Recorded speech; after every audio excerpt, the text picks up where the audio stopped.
My name is Richard Hoon. I'm the CEO and founder of an executive search practice called iSearch Worldwide. I also have co-founded another organization called Validus Capital.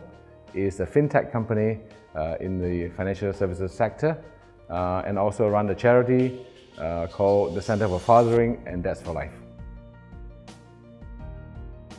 Well, I've been exercising for the last more than 50 years, and I still play badminton once a week. I used to play twice a week, so now I play once a week because of time.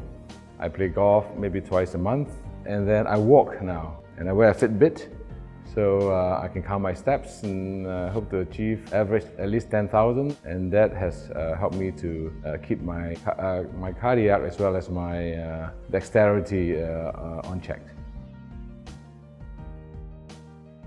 But it starts with our well-being and our thought process. It's in our mind.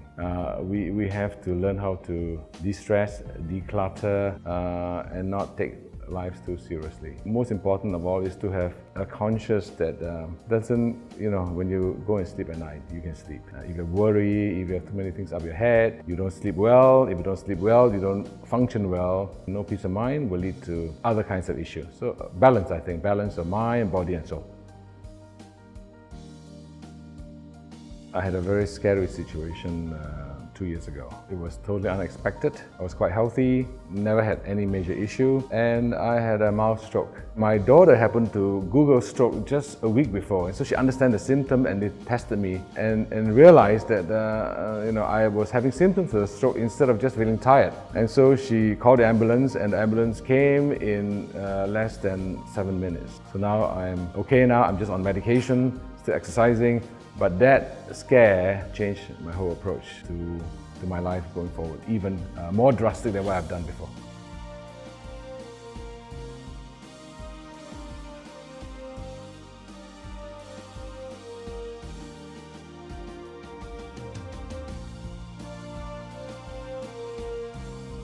I expect nothing except for what I've seen before, which is always from a third party seeing into a scene.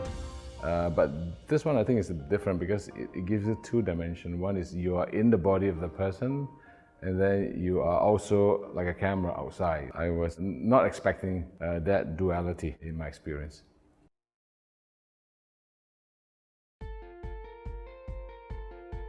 Oh, without a doubt. I mean, this is very, very clear. When you have young children and when you have a stressful life, and time is in essence, and so we don't take time to check ourselves out. And a lot of time is having early intervention and early discovery. So yeah, the earlier we know, even though it's bad news, but early news is better than no news. I think providing for your family is important. Which is a lifelong process. So you want to be a father for a long, long time. Then you're going to live through seeing your children grow up, and you're not going to be any helpful if in the peak of your career, when your child needs you most, you're no longer around. And so to be responsible. The world today is a lot more stressful, the demands are a lot wider, and in the strive for better quality of life and better things, we forget that what our children want is just time with us. And we are not there, we are not going to spend that time with them. I think indifference. Sometimes they think, we always think that we were a lot younger and a lot healthier than what we are. We forget that our body age, and we have abused it for a long time. So we take ourselves for granted, and so we don't take those symptoms seriously.